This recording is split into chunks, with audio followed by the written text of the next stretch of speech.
Welcome to the Cipher Brief. This is Meurmishvili. I'm Chief International Correspondent here at the Cipher Brief, and I have the pleasure of talking to Lord Robertson today, who is the former Secretary General of NATO. Lord Robertson, thank you very much for joining us today, and let's talk about everything related to NATO and upcoming summit. What are your expectations of the summit? How do you think it's going to go? What would be the biggest topics discussed? Top of the agenda, for the 75th anniversary summit is going to be Ukraine. Oddly enough, the top of the agenda for the 50th anniversary was the war on Kosovo. And I was in Pristina last week, marking the end, the 25th anniversary of the end of that particular conflict. So this time, it'll be undoubtedly dominated by Ukraine, both the prospect of Ukrainian membership eventually, but also what in the short term is needed to give the prospect of Ukrainian victory and the defeat of Vladimir Putin. I think, although there are a lot of other issues to do with financing, to do with the Western Balkans, it will be Ukraine that will be the main preoccupation. Where do you think those conversations will go, especially related to Ukraine? Because we have seen some unity from the alliance perspective, as well as some not what you would expect when we talk about unity. So, where do you think those conversations will go? I think first and foremost, it'll be about giving the Ukrainians the equipment, the ammunition that they require at this time. Because up to now, they've got a lot of help and a lot of assistance from Europe and from the United States. But usually it's too late and beyond the time when it's actually necessary. So it's going to be very important to make sure that they get the means of defending themselves and throwing out the invaders. But the second thing is that they will be preoccupied inevitably by the unity of the alliance. It appears, I've just seen reports, that Mr. Rutte, who is going to be the new Secretary General, only obtained the agreement of Hungary, which had been blocking his appointment, by in some way allowing them to opt out of what is being done for Ukraine. If that's the case, then that's going to be a matter of some real concern. And I think the other allies will be very, very bothered by that. Because the main thing is that Vladimir Putin needs to get the message that the alliance is absolutely united, tightly organized, and absolutely committed to defending the Ukrainians and making sure that Putin is defeated. So there has to be inevitably and rightly a display of unity at this summit that will tell the Kremlin precisely what they're up against. Maybe if you could share a bit more about Hungary's position on this.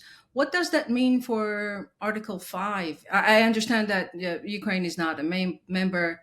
It's not covered by the Article 5 protections, but is it a precedent that could endanger Article 5 in any way?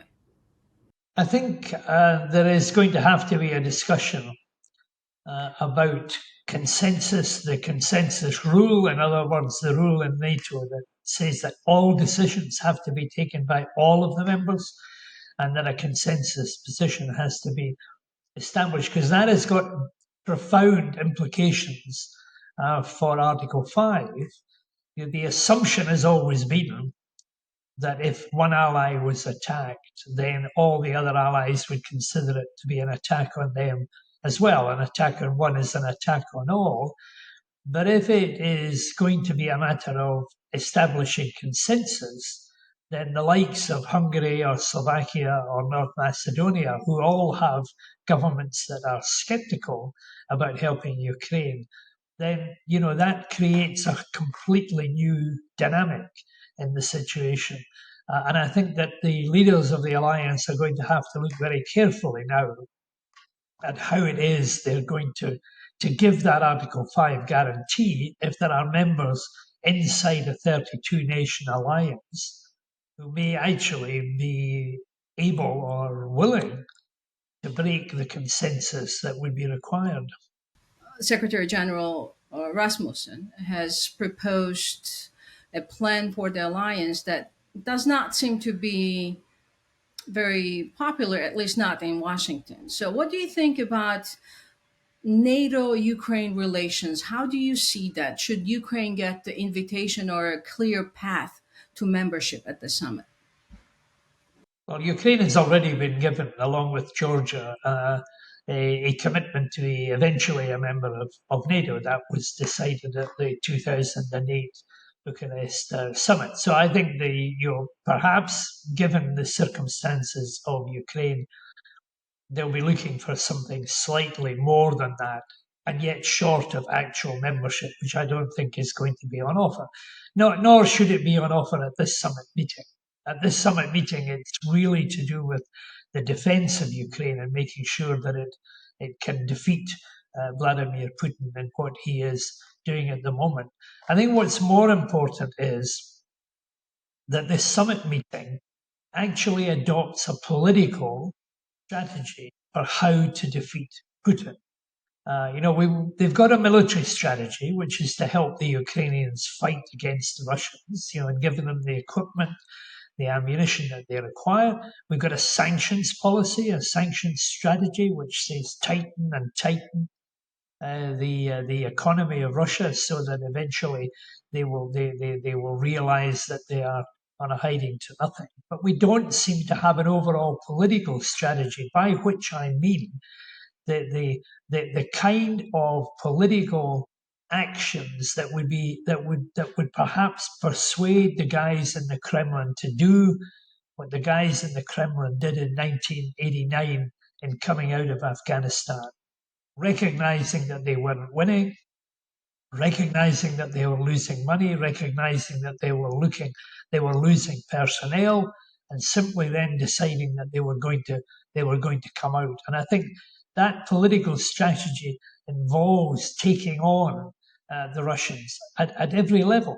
We have to counter their disinformation. We have to counter the sabotage operations that they're involved in. We have to take them on the cyber criminality that they're involved in at the present moment. We have to take them on in terms of the contracting out that they are now doing to organized crime, to undermine our free democratic societies. We need to do much more in trying to penetrate through the media walls that Putin has put up to get to the Russian people, so that they know the damage that this man is doing to them and to their future, and especially to the younger generation at the moment. So that is why I believe a political strategy is of crucial importance in Washington.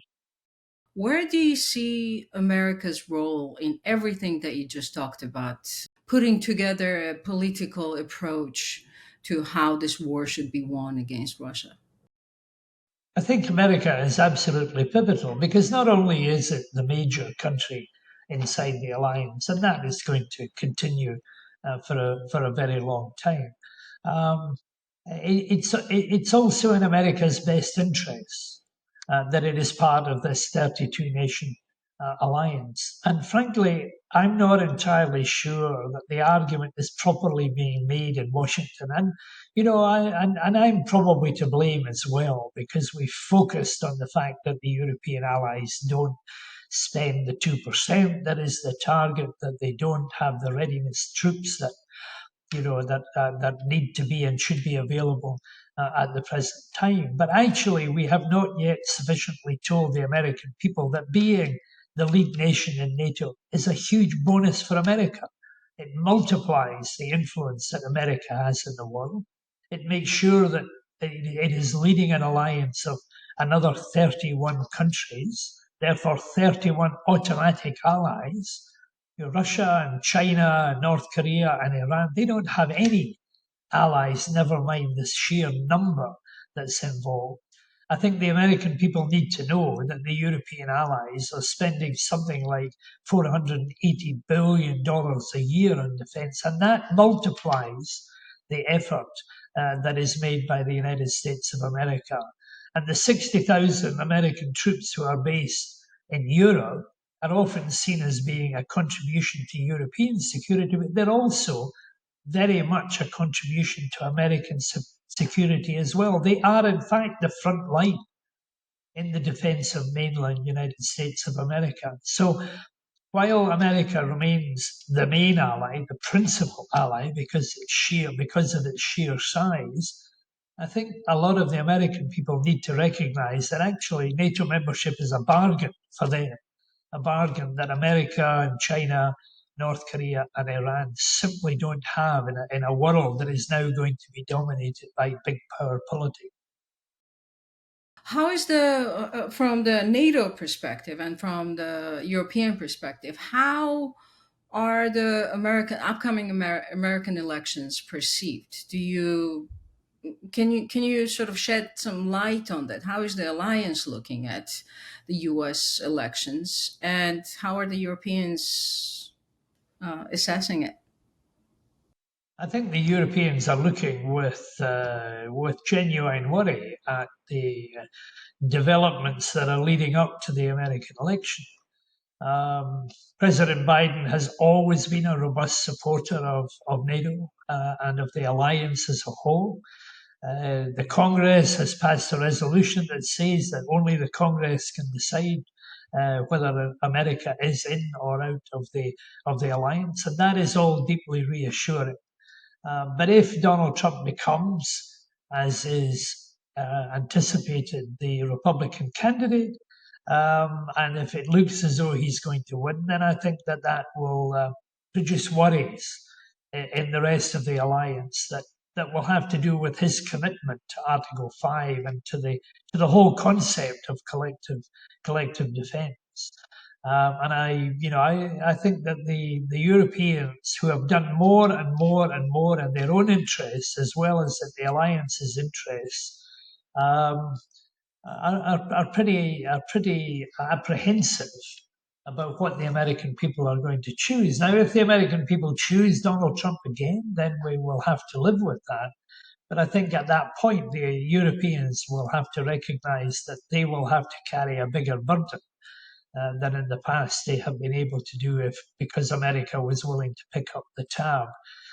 Because I think there is a strain of isolationism now in a part of the American Republican Party that dates America back to the situation that it was before it came into the First World War and before it came into the Second World War.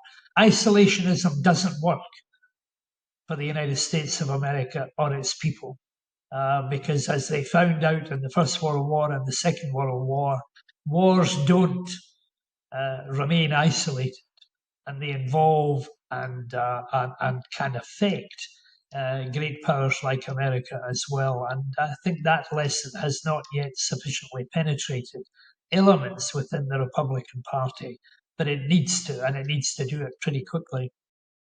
Some do credit Donald Trump back when he was the U.S. president, that he sort of awakened European security conscience. What are your thoughts on that? Is Trump posing any dangers to European security, or is it going to help it? Well, a combination of Donald Trump and Vladimir Putin has wakened the Europeans up from the holiday from history that they had at the end of the Cold War. But we're all learning lessons as well. You know, between 1990 and 1997, the United States of America reduced its defense budget by almost a third because there was a belief at the end of the Cold War that we didn't need to be spending the amounts that we were spending during that confrontation with the Soviet Union. But we were to recognize pretty quickly after that the dangers in the world had not gone away, and we're now living in a world where Russia, China, North Korea, and Iran are now getting together, an alliance of autocrats who don't like each other, but who are combining in order to try and limit the power of the West and the influence of the of the West. And therefore, the Europeans, I think, have recognized, as indeed America has, that they will have to spend more if they're going to keep their people safe. That's what it's about. We talk sometimes about security policy, which sounds a bit abstract, but it's actually about the safety of our people. And a billion people are able to sleep easily in their beds tonight and every other night because NATO exists and because of Article 5 and the commitment that is there. So in a new world of great power competition, the reality is that the West and Western countries will have to do much more than they have been doing up to now in order to keep their people safe. That applies in America and it applies in Europe as a whole. But Vladimir Putin, and indeed the isolationism of Donald Trump, has certainly told the Europeans that the holiday from history is over, and they're going to have to do something about it if they're going to make sure that their people continue to be as safe as they have been for the last 30 years. You talked about Ukraine from NATO's perspective. How about from the Ukrainian perspective? Do you think Ukraine is ready for NATO membership or is very close to being ready? How do you see Ukraine joining NATO from the Ukrainian sort of readiness perspective? Well, during my time, Ukraine wasn't ready for NATO membership. It had only come out of communism. It still had an economy that was dysfunctional. It still had a level of corruption that was unacceptable. And it was in fact a bit of a mess. But we in NATO were helping them along the route that they wanted to go on, of NATO membership and EU membership at the same time. So they certainly weren't ready before. And when the promise was given in 2008, it was absurd because they simply were not in a position to either have their armed forces under NATO command or having the procedures in place for sustainable democratic institutions and the rest of the things that go along with NATO membership. But, what Vladimir Putin has done is to create a sense of identity in Ukraine that is quite remarkable. And under President Zelensky's leadership, Ukraine is now, fighting fit. It has eliminated to a great extent all of the corruption that used to be endemic in the system. They've now got functioning armed forces which are among the best in the Western world. They've had to be, and I think gradually they're getting to the point where they will actually not only be beneficiaries of the security of NATO, but contributors to the general safety as well. That may not be the case at the precise minute. They're after all at war, and NATO can't accommodate a country that is actually at war with its neighbouring country. But as and when they have defeated the enemy and they've recovered their nation, then Ukraine will be a formidable part of the NATO alliance. Well, that's why you're suggesting that there should be a political solution, not just military, but the alliance should be ready to have a policy on how to defeat Russia, because then it's related to many other topics that you've mentioned here.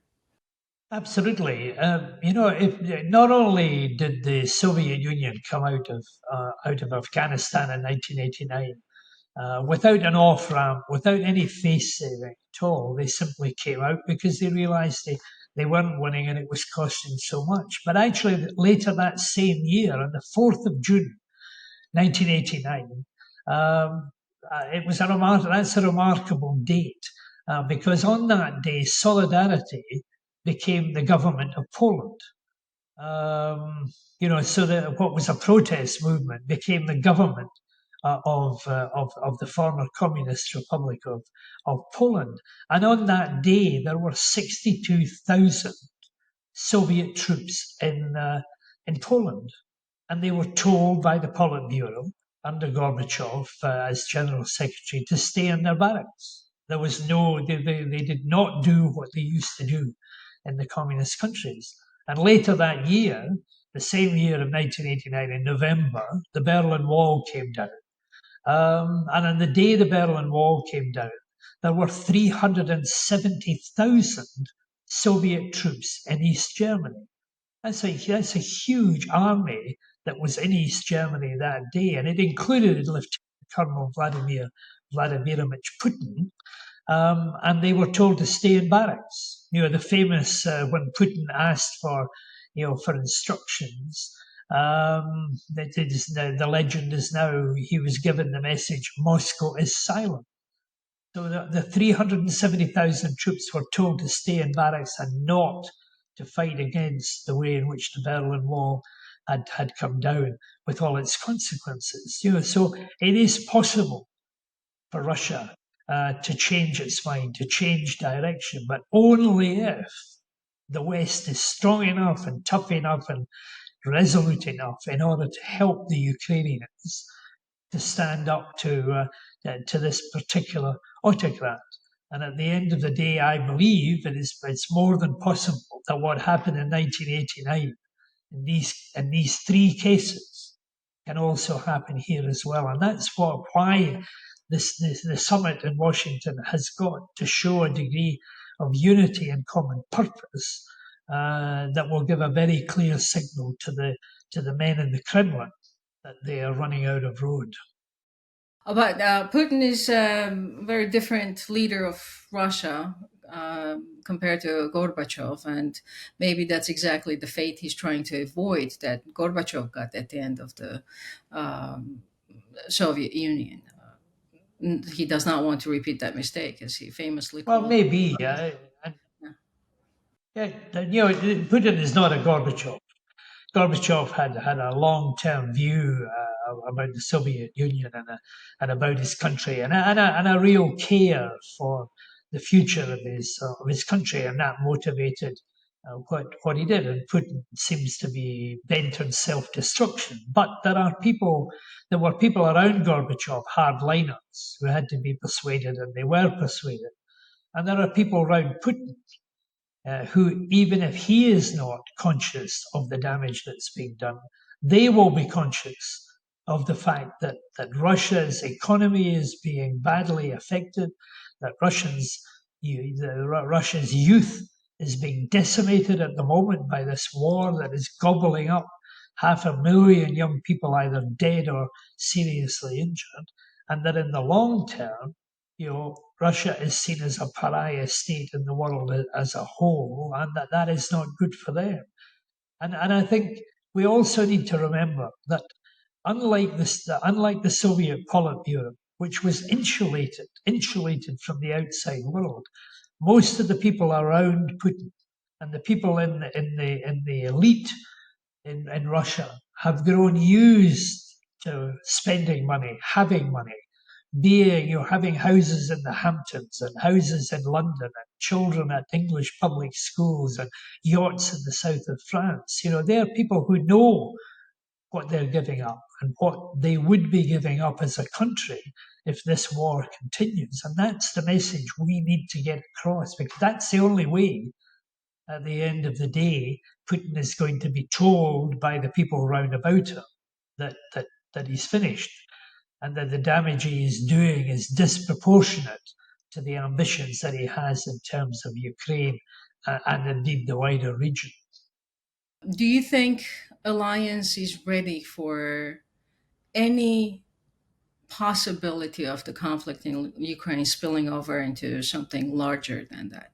And do you see any patterns that you can maybe assess the overall situation, security situation for the European continent, again, keeping in mind this biggest war since World War II in Europe?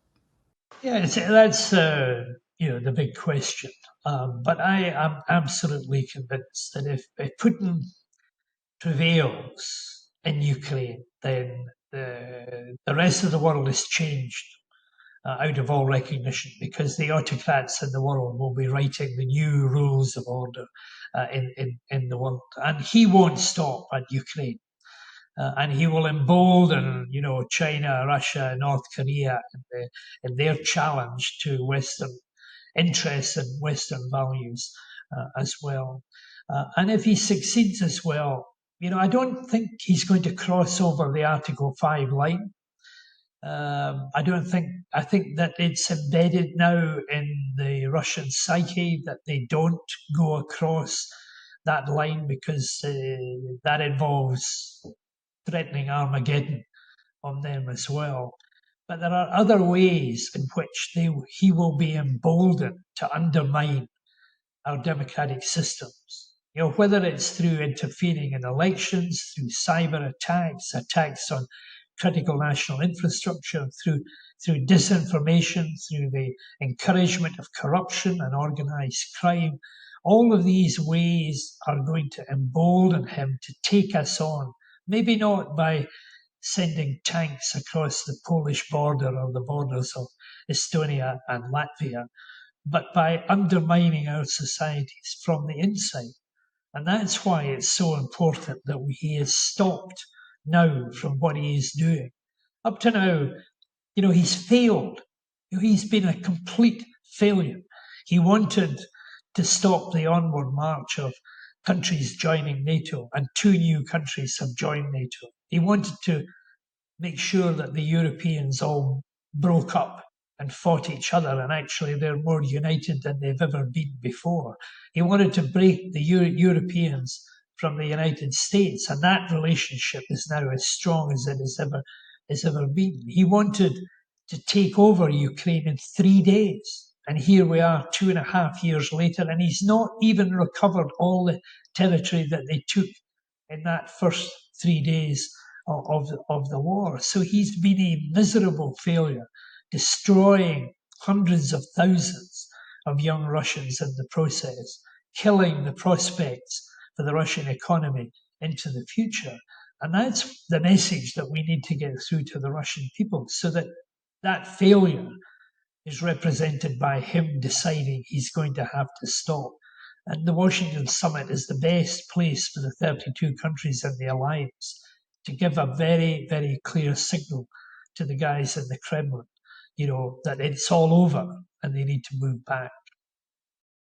Lord Robertson, thank you very much for this, for your insights, for your time. I really appreciate you joining us today.